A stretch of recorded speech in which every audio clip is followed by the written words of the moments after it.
Call meeting to order. I'd like to welcome everybody to be here. Today is Thursday, January 11th, agenda meeting.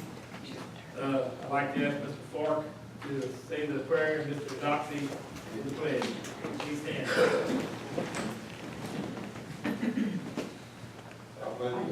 To the flag of the United States of America and to the republic for which it stands, one nation, under God, indivisible, with liberty and justice for all. Lord's Prayer, please. Our Father, who art in heaven, hallowed be thy name. Thy kingdom come, thy will be done, on earth as it is in heaven. Give us this day our daily bread, and forgive us our trespasses, as we forgive those who trespass against us. And lead us not into temptation, but deliver us from evil. Amen. Thank you. All right. I'd like to get into the administrative report. Good morning, gentlemen. Happy New Year. Happy Fur Festival. First of all, I think we would be remiss if we did not acknowledge the fact that the past 4 to 6 weeks have been rough on a lot of our families in Cameron. We've had quite a few individuals who gave a lot to our communities and this parish in general who have passed, and so our prayers have been going out to those families. It's sad to see those generational individuals who meant a lot to us pass away, but hopefully we can do some things to keep Cameron going. I have a few updates, and then we have some other items that are on the agenda. One of those being the Cameron Fisheries equipment purchase. Through the work of a lot of different individuals, the bids are out for the equipment. We have waited quite some time for this circumstance. The advertisements ran January 4th. They ran today, and they'll run again next week. The pre-bid conference will be January 17th here at the office. And bids are due February 1st. So hopefully by your February 9th police jury meeting, we'll have an opportunity to review them all and maybe get some things going. On the Corps of Engineers Planning Assistance to the State program, I wanted to update you all on that. We have some residents in some of these areas that are still monitoring our progress, and so the Corps has provided a fairly detailed response. At this point, they're focusing on the existing conditions and the causes of the erosion in a few of our areas. That aspect of the plan has been drafted completely. They're working on formatting it. They've done some analysis on the shoreline changes for 3 of these particular areas, and they are looking to take that data and spread it out along the rest of the coast to have that spatial analysis of where the shoreline has receded, if it has, in certain areas. They've already developed some alternatives. So not only have they looked at some of the causes, they have listed a few of them, even though it's preliminary. Single row segmented breakwaters, which is what we already have, double row breakwaters, floating breakwaters, a wave attenuation device, and vegetative plantings, and a combination of all of those has already been looked at and will be included in the report. We are also told that they have requested the presence of some of their Texas cohorts to come in, and they're hosting a workshop at their office in New Orleans January 23rd through the 25th, trying to determine if they're forgetting something that has worked in Texas, if they have omitted an issue or not. We have been told that the draft report is still scheduled to be delivered at the end of March. So we are not that far off. It looks like in 6 weeks' time, they need to have it all compiled in a nice, pretty format, ready for our review. So I did want to provide that update on the Planning Assistance to the State program, which will hopefully set up some engineering and design work for shoreline protection for Cameron Parish. This week, on Tuesday, we participated in a LADIA event. This is professors from out the southeast United States make a trip to coastal Louisiana, and this is the second year in a row they've come to Cameron. We spent some time with these professors talking about geotechnical and construction types, but also the human condition. A lot of these individuals were curious about how we were dealing with climate change, sea level rise, coastal issues, and then just economy-wise. So very good discussions with these individuals. We toured some coastal restoration projects, the housing elevation project, and went through a myriad of discussions on national flood insurance policies and the like. On January 4th, staff participated in a Kiwanis Club meeting in Lake Charles. This was centered around coastal restoration and protection. So we gave a presentation on the status of Cameron Parish's efforts as it's related to coastal protection and restoration.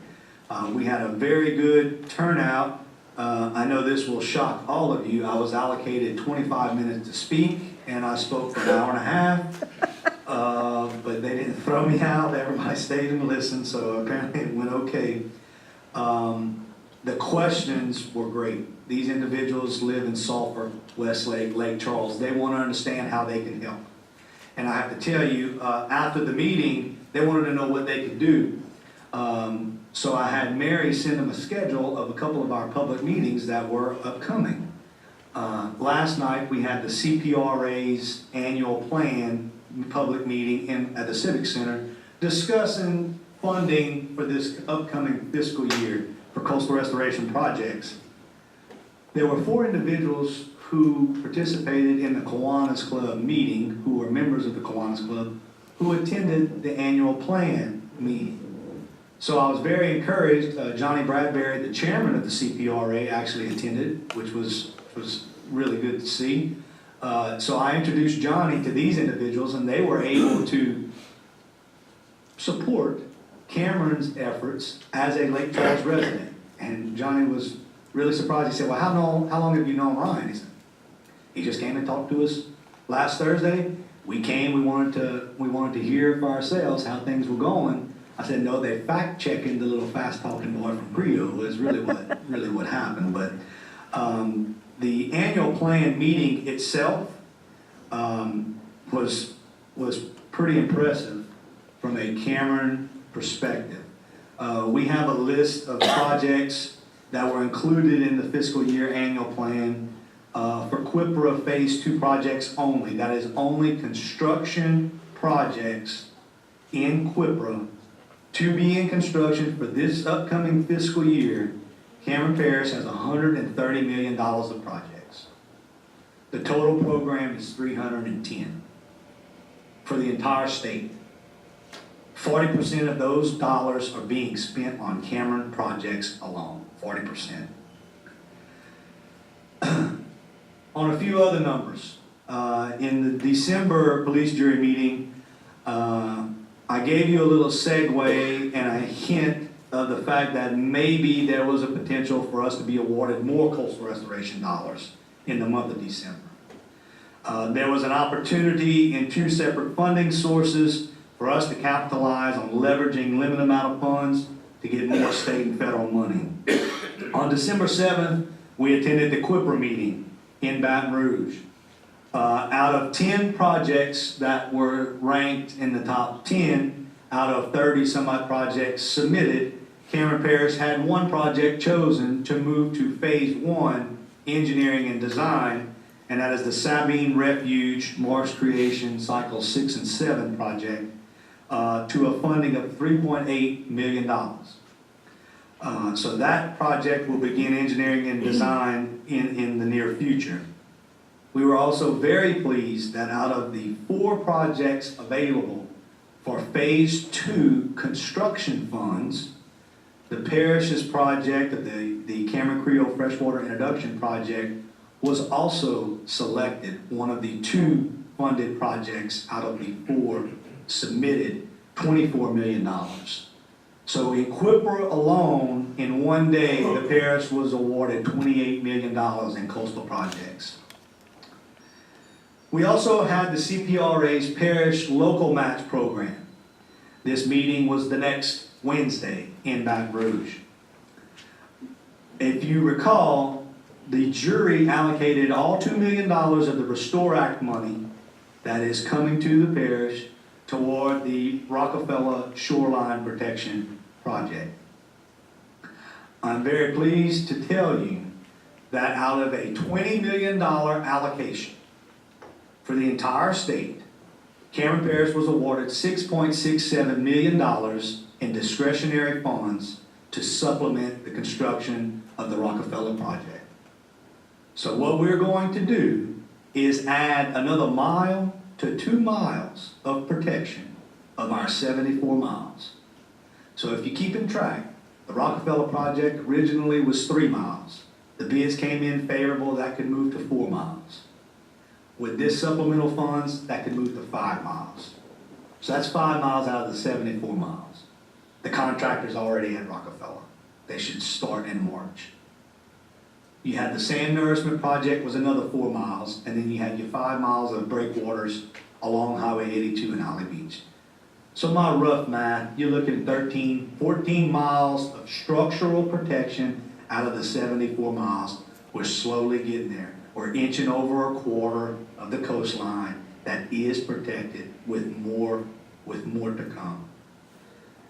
When you take all of these things cumulatively, in the very recent past, you're looking at $130 million in Quipper projects, or 40% of the total program allocation, and over $180 million in projects overall in the last couple of years for Cameron. We were also approved last night that I did not realize, I mentioned Rabbit Island to you a time or two, and there were $3 to $4 million allocated to that project. That project budget is now up to $20 million, according to the CPRA. So regardless of why and how all of these things are happening at this particular point in time, the point is they are. And we shouldn't take it for granted. We have to remain aggressive. We have to continue to do our due diligence. We cannot let off of the gas pedal because it is absolutely the right thing for us to do. And with that, I will entertain any questions. I have some other items, both on the morning agenda and the afternoon agenda that I'll discuss later, if that's okay. Questions? Great job, Ron. Everybody good? All right. I do have one question. When 2018, when are we expecting to maybe start some town hall meetings again? That's a good question. I think last year the town hall meetings were very well attended. The dialogue was incredible. The questions and answers. I think that if it pleases the jury, we will work to set those up mid-February. Let the holidays kind of pass and things calm down a little bit. Mid-February to mid-March, I think we need to have them in each community of the parish again. And any direction that you can get from your constituents on hot button issues that they want more information on, we would gladly incorporate that, pull that data ahead of time. That way we're being efficient with everyone's time. We don't want to waste their time. So if you have some indications, preliminary indications of what your constituents would like to see from us as a staff, where we would go, what our ideas are, most certainly have them contact us. And if the jury's good, we'll try and have those set up February, March. By then, we may have some other announcements, hopefully. Good. Okay. That's a good point. Anything else? All right, let's move to item number 4. Mr. Josh Gilbert is here, a candidate for Congress. Would like to come up and talk.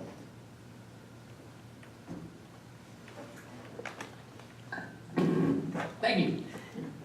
Good morning. Again, my name is Josh Guillory. I'm running for Congress out of the 3rd Congressional District, and I really appreciate this time. Appreciate you giving me an opportunity not only to introduce myself, but also to hopefully answer any questions that you may have. I'm running for Congress for many reasons. One of which is that our district deserves in Washington an adequate voice. And I'll be quite frank, this area, Cameron Parish, Calcasieu, Southwest Louisiana, needs a voice. Someone that's dedicated, someone that lives in the district, someone that feels the legislation that comes out of Washington, just like everybody in this room does. I think that was the intent of our founders. People send representatives that are from the area that they represent. I think that's a basic foundation at minimum. That might be even garnished bipartisan support, right? But I am your neighbor. I live right down the road in Lafayette Parish, right in the middle of the district. Live there with my wife and children. I'm a small business owner, family law attorney, also practice constitutional law.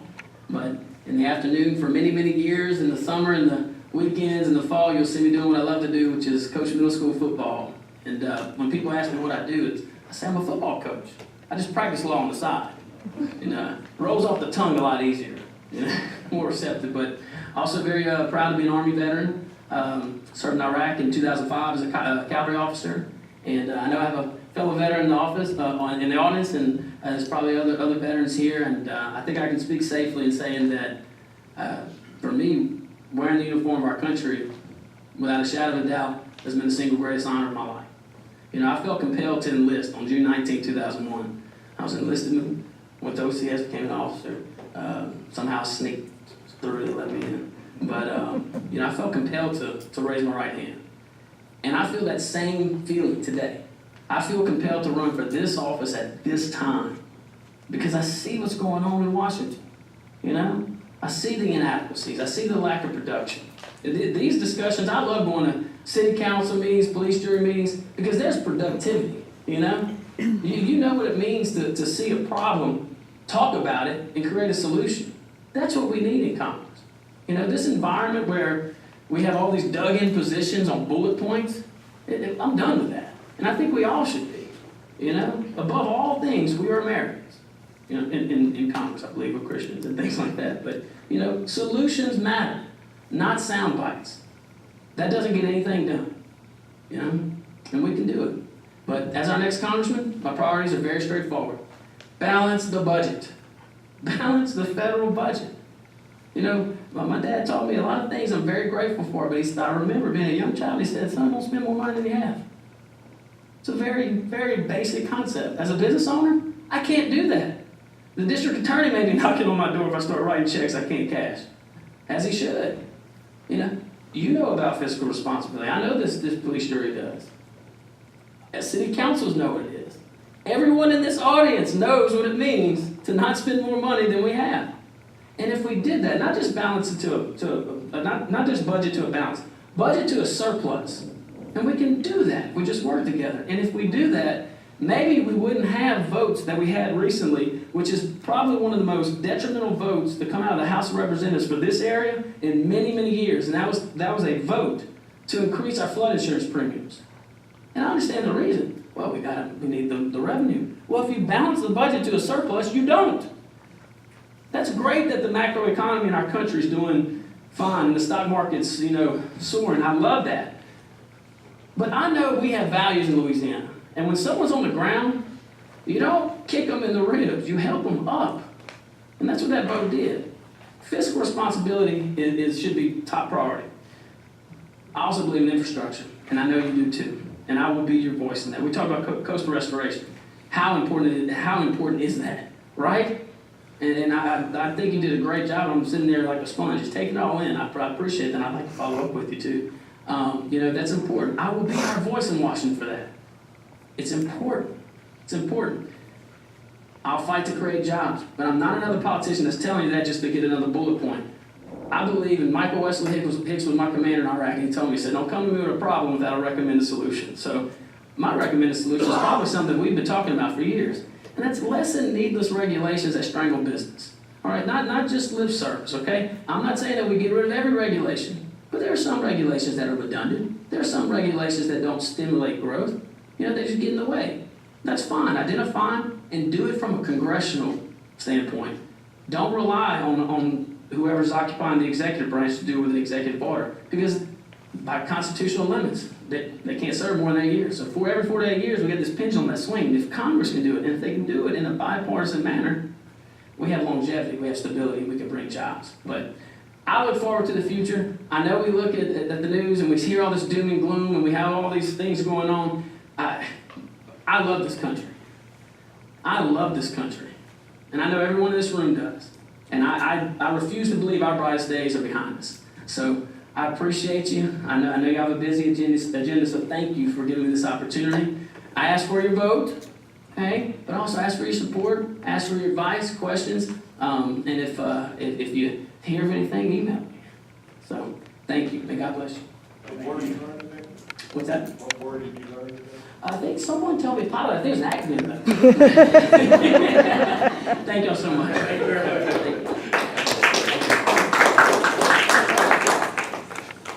Okay, move on to number 5, Public Works Organization and Reclassification Plan. We got Okay. Over the past few years, I think this jury has provided a clear directive to the administrative staff to work to streamline our operations and collectively cut expenditures to save taxpayers' money at the same time. I think what we have tried to do through this effort is just that, streamline a department as we have other departments in the jury. I want to note, just for all of us, so we get on the same page, that Public Works hasn't replaced 4 crew members in the last year. 1 from each of the communities of Hackberry, Grand Lake, Creole, and Cameron and Grand Chenier. 4 vacancies. And 1 position in the administrative staff for Public Works. So, similar to what we've experienced in the admin staff, we have 6 positions that were vacant positions. 2 administrative assistants, 1 for the administrator and 1 for the secretary treasurer, a grants manager position, a project manager position, a housing case manager position, and a part-time janitor position. 5 full-time, 1 part-time. I think an argument could be made that more positions could be included in this, but this is a conservative list, 11 positions in the past couple of years that has saved an estimate of $600,000 in salaries and benefits for our residents. I know at times it is taxing on the staff to take on more responsibilities. I think the staff has been open somewhat to taking on these added tasks, and we have made every effort to continue a high level of efficiency. Do we come up short sometimes? Absolutely. But I think we're trying very hard. I think you look at those 11 positions and you see how are we able to do that and still remain accountable to you as elected officials and to the residents. And I think what we've tried to do is, through your support as a jury, invest in software and technological improvements that allowed us to become much more efficient overall. There are involved in this plan a transfer of duties amongst existing employees only. There is no recommendation to have a new hire in the draft of this proposal. In sitting down with the Public Works Superintendent, she felt it would be a good time to try and again save the taxpayers money, but also spread around some duties. Basically what's happened is the Public Works Department, if this proposal were met with your support, would be included in the classification policy as every other parish employee outside of department heads previously was placed. Public Works would be the last time with the last group to participate in such a classification. So a road crew class, a foreman class, and a section head class would be added to the organizational chart for the parish and included in a pay schedule with steps, just as our other employees are in other departments. If there are any specific questions, we can try and entertain those as a staff. But I think that what is before you is a good shot at accomplishing a few things. Cutting expenditures, rewarding people who have done what we've asked them to do, and have things consistently implemented across departments. And with that, I'll take any questions. Sure. Ryan, do we need to move this to vote on this today? Can we put it on the agenda for this afternoon? That's the pleasure of the That's what you're jury. asking for and all That's the that. pleasure of the jury. It's in draft form. If there are questions or I've been concerns. reading the draft, I've read it when y'all sent it out and everything, and I want to compliment you, the staff, Emily, whoever worked on this. I've seen the organizational charts from way back, from the old ravine, coming into this new type system we're coming into, and my hat's off to you. Y'all done a fabulous, beautiful, y'all worked on this. It looks like to me y'all have accomplished something that's gonna bring the, not only this jury, but the road crews, the staff in the office, and this parish into the next future, because we're fixing to come into another future. And I think, my hats are off to you. It's superb. I've had the pleasure of reading on my phone, which is not much. Of course, it takes 2 pair of glasses to read it, but it's okay. But Sorry about that. the classifications, the dedicated work you put to these people to make them go to work, to follow through what they gotta do, to move the parish forward, and eventually we're gonna get better and better as we go. But my hat's off. I'm good. I'm ready. I don't have a problem moving it to the south. Any other questions? Yeah, I got something, Mr. Chairman. I'm gonna take you back a little ways, and I'm gonna take this jury back a little ways. In December, we passed the budget, and we talked about, cost of living raises. And the jury at the time said that there wasn't no money. I wanna know from Katie, is there any changes in our revenues in 2 months? No, sir.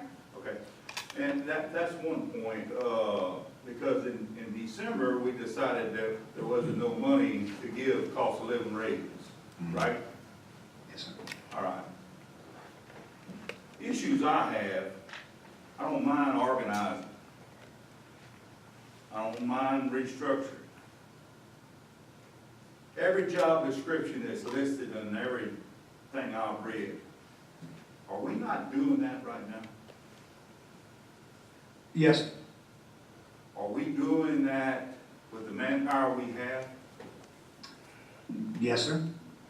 I will allow Emily to comment if she'd like, but I think to a certain degree, yes. Yes, we are. Some things would be new.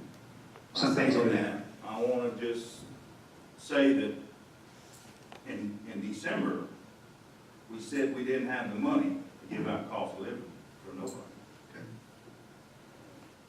And in January, we want to give one department, everybody in that department, a raise. Is that right? That's the recommendation. I don't know how that's fair to the rest of the people. I don't know how it's fair to the permitting department. I don't know how it's fair to everybody, the administrative staff and everybody. I think we need to look at this a little harder. I don't mind giving out cost of living raises. I have a problem with some of the amounts. And I have a problem when you start giving it to just one department. This jury decided in December that we didn't have the money to give out cost of living raises. You lost an employee, and apparently you're gonna take that money and give it out to one department. ought to be fair. Why didn't you do it with your admin people when you lost them? You put on more work to them people. Correct. And you never give them people raises. Those individuals were broke out into the classification policy by their superintendent at the time, their supervisor at the time. The road crew was never allowed to be put into the similar policy. I agree. That But did they happen. had- But the Road and Bridge Department had its own steps process. They They did. had classifications. I They think, were evaluated and they were moved up in a classification type way. but they didn't have steps It didn't have steps, like everyone. but it had merits. If your Right. merits improved, you got a raise Mhm. till you maxed out to the top, right? Right. So it was a merit. It wasn't a step type where you have merit and time, Mhm. right? So basically, it was the same thing. Because you couldn't give more than a 50 cents increase in the previous plan. You know, you break out an employee in Road and Bridge, and then from then on, they could move up, but they couldn't move up but a certain amount each year. And that's the same thing steps is, isn't it? I think that steps are a little bit different, that they're annual. And Right. road crew, once they're assigned, they're there until the cost of living. They're not moving again. So this would make No, it fair. No, when a new employee come, they broke out at a certain place. And if they broke out at a 5, let's say, which Well, most they of broke out them at do. the top, they didn't move. And most of them do. But that was the top pay. I think we only have 3 in the entire crew that are not 5s because of their capability. I mean, as they should be.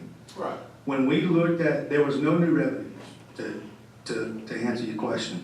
There was a vacancy, and a dollar value associated with that position, and there was a previous policy that had a dollar value associated with that policy.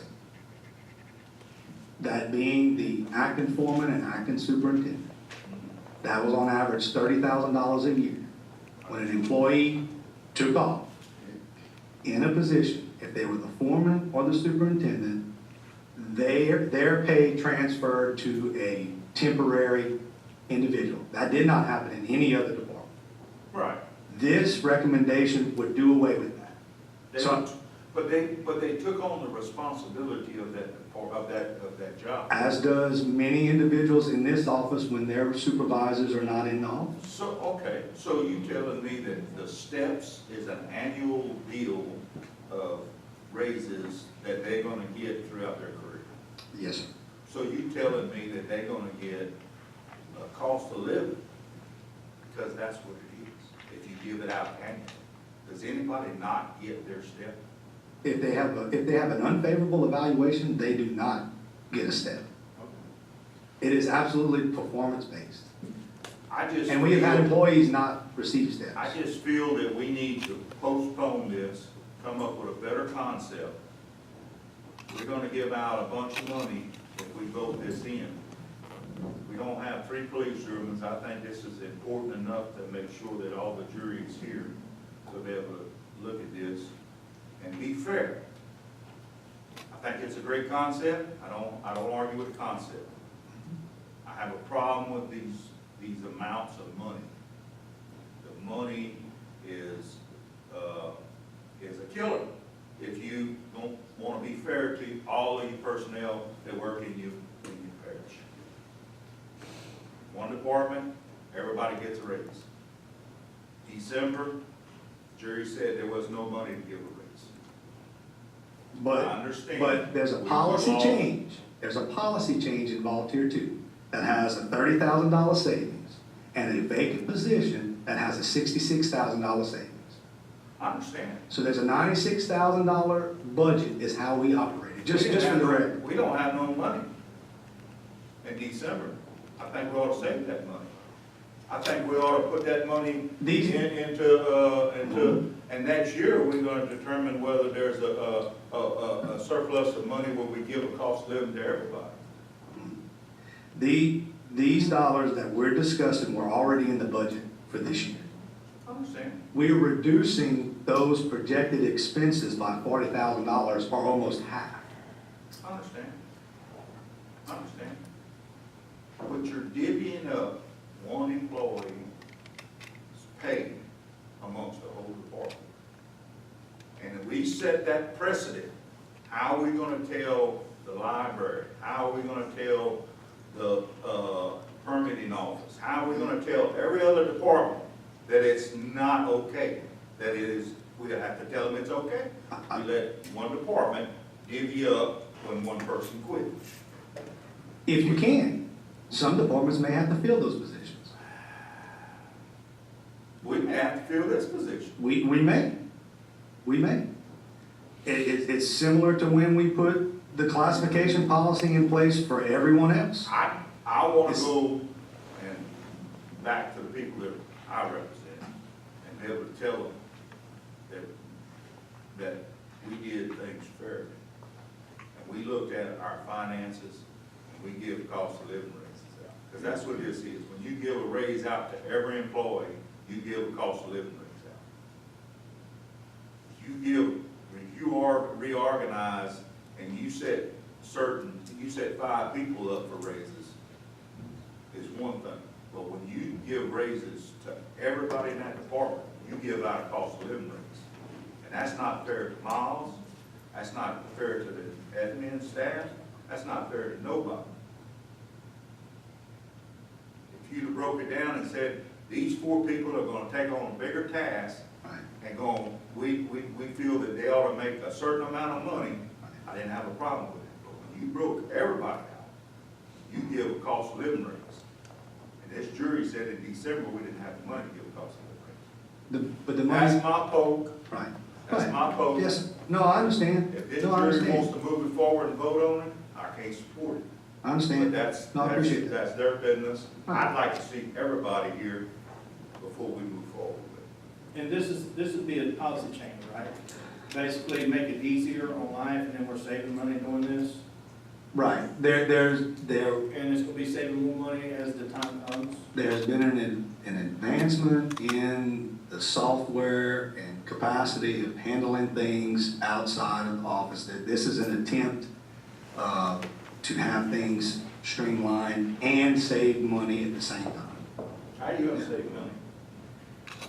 How are you gonna save money in the future with this kind If of? we do not replace vacant positions as we have in the past, so we still have 4 crew employees, it's not just these, not this 96,000. You also have 4 other crew members' positions that were not filled. That's $293,000. I understand. So those How are you gonna tasks- save money in the future? If there is an opportunity for these individuals to have more responsibility, but also things be streamlined where mundane and routine tasks become easier to do, we can allow these crew employees to better themselves as professionals and get trained in equipment maintenance, and get trained in inspecting vehicles, get trained in inspecting DOTD bridges, get trained in electrical and mechanical and anything else. We're gonna save the taxpayers money by allowing these individuals to have a little bit of time freed up where we can have one individual who worries about fixed assets with Pam and tracks every piece of equipment the parish has, and instead of bringing in a piece of equipment straight to the shop, bring it to this individual who is pretty good with equipment and mechanical issues. And maybe he turns around and it costs the parish $600 for materials when we would have spent $5,000 for labor and materials bringing it to the shop. I'm not saying it's a guarantee that this will work. I think what we've seen is with the accounting staff, they had how many employees less today than there were 3-4 years ago? Some of them have been adjusted, some of them have not. The software and the technology improvements were there. It's allowed the staff to not have to worry about doing routine and mundane tasks, issuing POs, requisitions, and the general ledger by matchsticks and beans. Everything is there and readily available for all these districts. It's freed them up to look into how do we save money even further? Just in our day-to-day tasks. And so I think this is an attempt, honestly, can't give you a number on how much money it's gonna save in the future, but I think there's a few projects that we could all come off the top of our head that this department has handled that saved a significant amount of money just in the last year. 2 bridges that DOTD wanted to replace would have cost taxpayers $600,000. We went out there and replaced for how much? 30, 40,000? $25,000. So that was a savings of almost $500,000 by these people that we're entrusting with these tasks. So I can't give you an exact dollar, but I do understand the concern about it being fair for everyone. I think the other employees have had the opportunity to be classed, and they have been for quite some time now. And I don't hear a lot from the staff about them being upset about where they are. Just on this one deal right here, we're gonna save $37,000 a year, plus give on the road crew the bump ups or whatever they need to do. Still gonna save $37,000 As they were classed. as they were back. Yes. Just on this one deal right here. Yes. How one person must make a lot of money. Just my thoughts. Do we need a motion to, put this on, It is currently not on the No, voting. yeah, It's So not we're on gonna the move ad. it forward to the vote. You would have to move do it we need a forward. motion?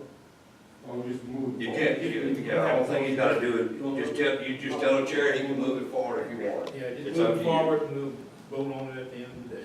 Okay. All right, any more questions?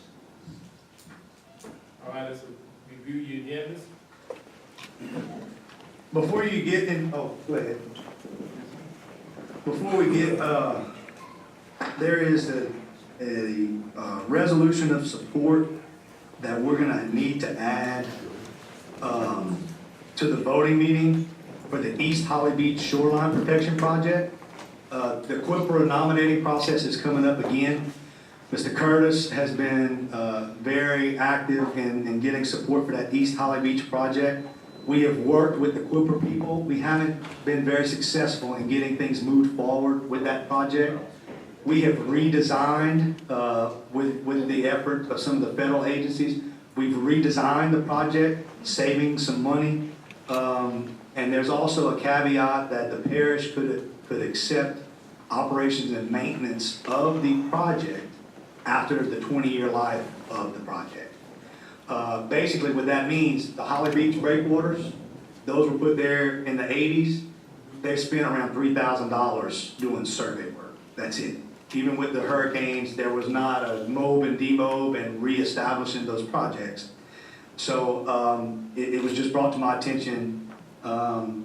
It was too late for me to get it added, but this meeting would be January 30th. So I wouldn't have time to come back to the jury to get that resolution for Gulf Shoreline Protection through Quipper. That was one thing.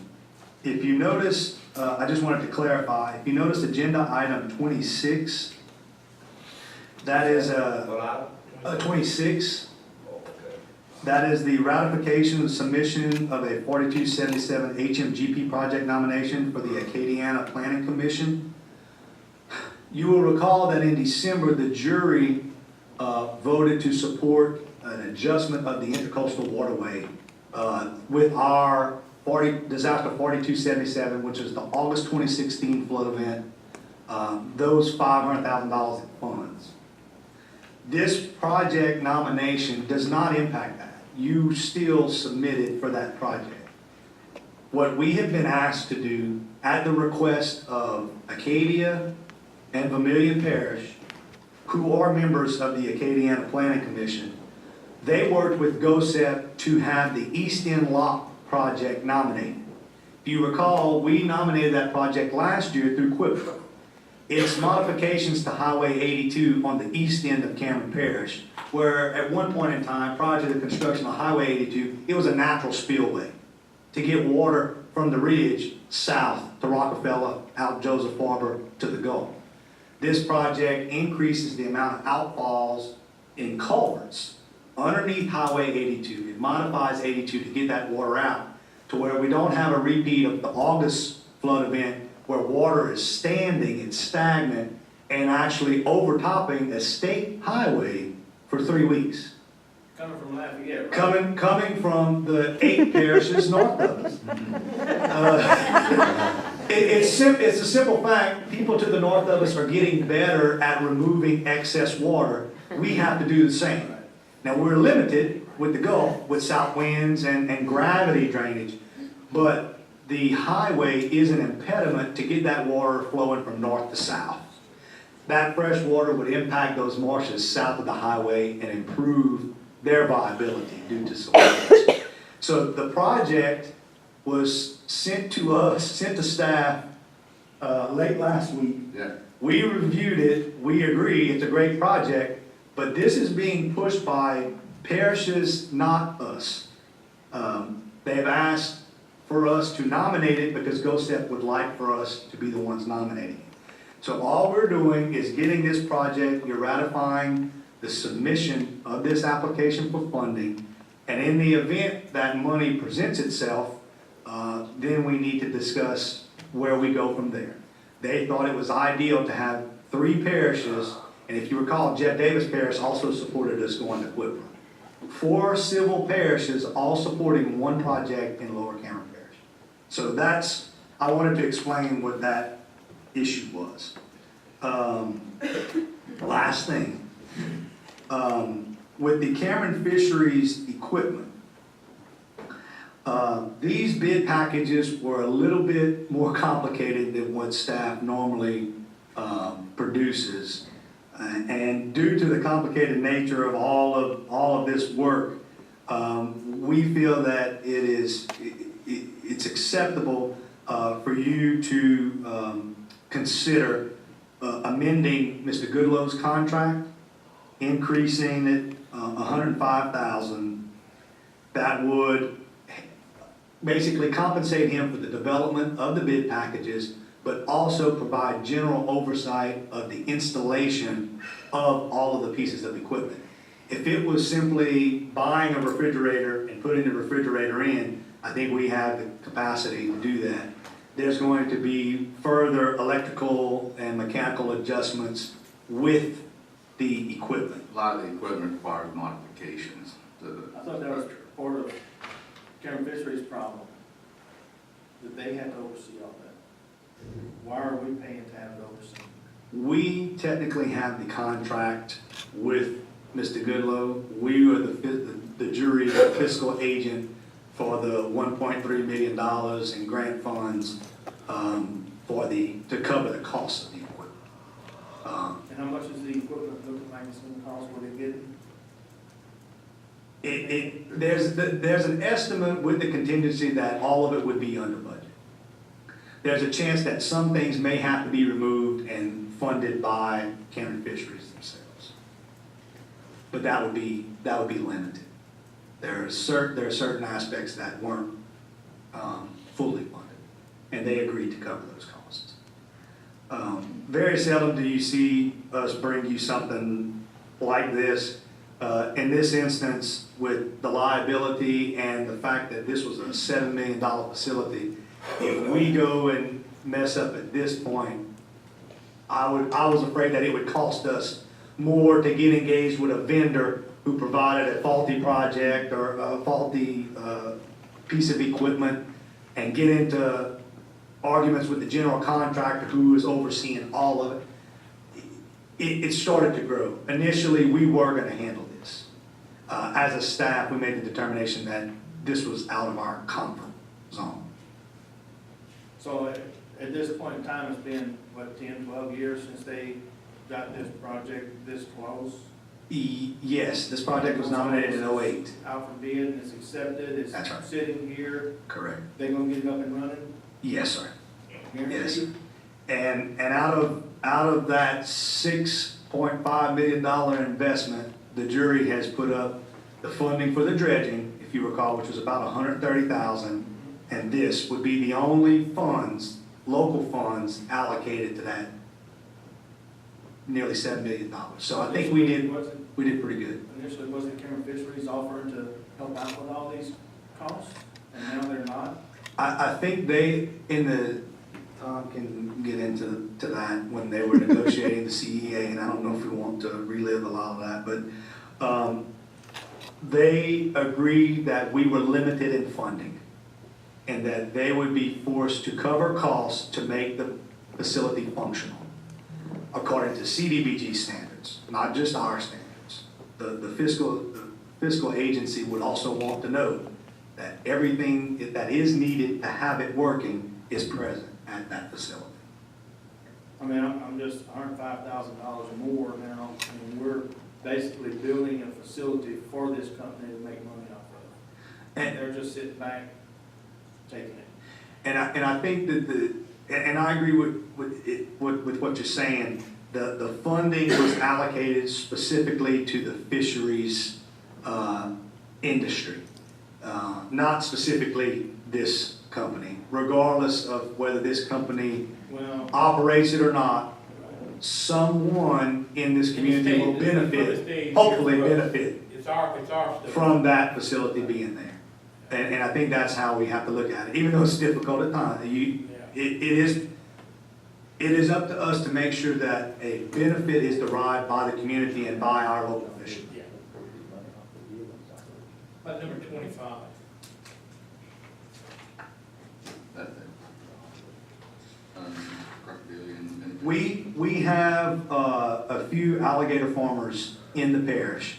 Mr. Fountain and Mr. Hicks requested that this be put on the agenda. Basically, what the jury is asking is for LSU, who has done some emergent technology research, to basically work with the farmers in Louisiana. Our state representative and senators have also sent these correspondences. We were asked to submit a similar letter of support. But that's what it is, to try to tap into some of that research to basically start utilizing some byproducts that right now they're not utilizing. It should be an economic gain to those individuals in the parish. And not cost us anything. Number 24, we have some surplus equipment we need to move, Yes, sir. or we will have some. Yes, sir. Yeah, and number 24 is 2 sales, and 1 right of port is to get Right. when to do that again. They let us leave all the stuff up there and, so, yeah. That's to cover the whole year, and number 24 is specific to March 3rd. Mr. President, Yes, sir. can I, throw out a recommendation? Yes. I'd like to, for y'all to consider adding to the agenda that we, at least the smallest amount of increase of the road and bridge department, that we add that cost of living to the rest of our employees in the parish. In the motion, we could do it as an add-on, right? We'll just be fair, and you could go with the smallest amount and just give a cost of living to everybody, instead of just one department. Would y'all consider that? Adding that on? What we did the cost of living, and that was it, we went more on step raises. No, we didn't do cost of living. We do cost of living. No, we did. No, we did. Everybody has to, By doing this with do the the, evaluation. If they had a favorable. If they had a favor, everybody, we kept the step increases, there was no cost to it. but we would be fair by doing this for everybody. And you could take the smallest amount, for that department and just give it to our other departments. So we did do the evaluation side. Yes. Yes, sir. We did one way out, why double up on it again? Well, we doubling up on one department. I'm just wanting to be fair and Reclassification. give it to the permanent and the administrator and the other people. I just want to be fair. If we're gonna do it for one department, we ought to give a cost of living to everybody. We got he said we got 37 extra $1,000. We saved. We're trying to save, that's what we said, we're trying to save. No, we wanted to save. We wouldn't give no cost of living raises out if we wanted to save. Or not implement this policy, or not implement this policy. not break out, not Now, if have, you wanna save not money, have the last department involved in let's this. save money, but if you wanna give our cost of living raises, let's give them to everybody. I don't think they call them the cost of living. What you call it? It's a reclassification. The Reclassification. department's not the same, It's a reclassification for every employee of that department. for that department, yes, reclassification. for There's that department. 30-something employees. Is the road crew gonna be doing any different than they're doing now? Hopefully, yes. Yes. The road crew? Hopefully, yes. The road crew personnel that cuts the grass? They'll be doing more work. I think they do more They than always just that. do more work. Am I not following this? Are we giving these people cost of living raises? These individuals were the last employees to not be part of the parish's classification policy. The DA, the judge, the port, the police jury admin staff, the permitting department, are all part of the same, exact same classification policy. This is only making the last department consistent with all of those other departments. This is a cost of living, man. When you give it to everybody in that department, cost of living, I mean, you got a broke down for the foreman's a certain price, for the crew a certain price. I guess let's For find the common ground. Let's find common ground. Is it worth its value to consider the organizational structure? I would say, Let's put the money aside just for now, I'd say, I don't have a problem with the organization, with the structure. with the structure of the crew. I have a problem when you're gonna give every employee, and this is the biggest department of the parish, most employees, Right.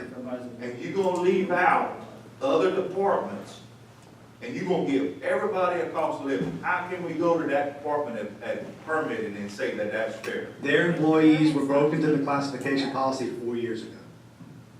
Did And at they get that something time- extra at that time? If their supervisor determined that it was reasonable and fair, then maybe they did. We have, Maybe.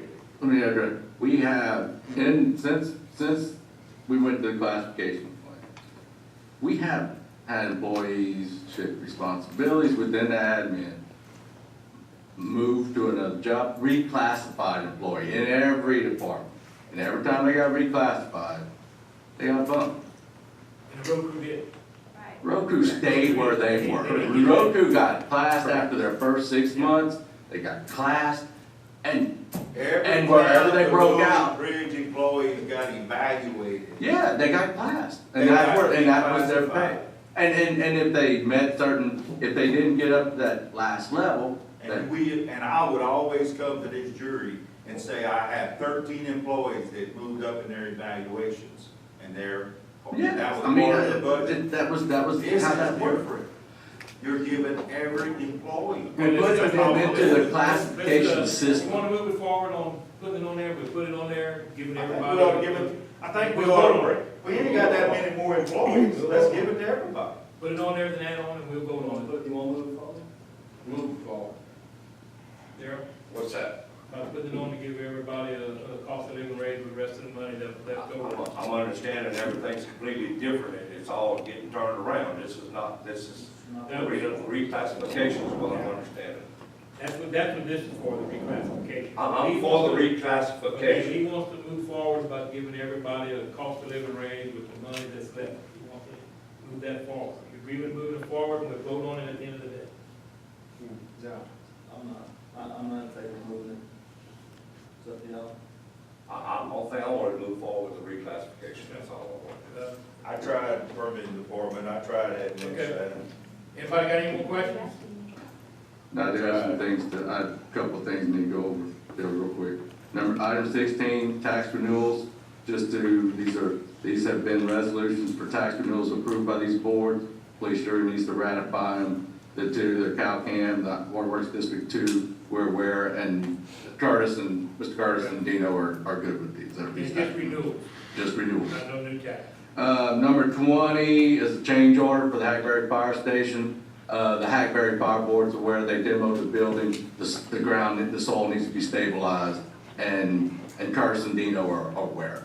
So they're good with that. The main fire station, they demoed the building, and the soil's too unstable for the foundation. it is what they got there. So that's that change order, and so they're good with it. Number 19 is the dust control bids. I contacted the DA's office to help me as far as we had to table it last month, and Mr. Barrett can, just to help us with that.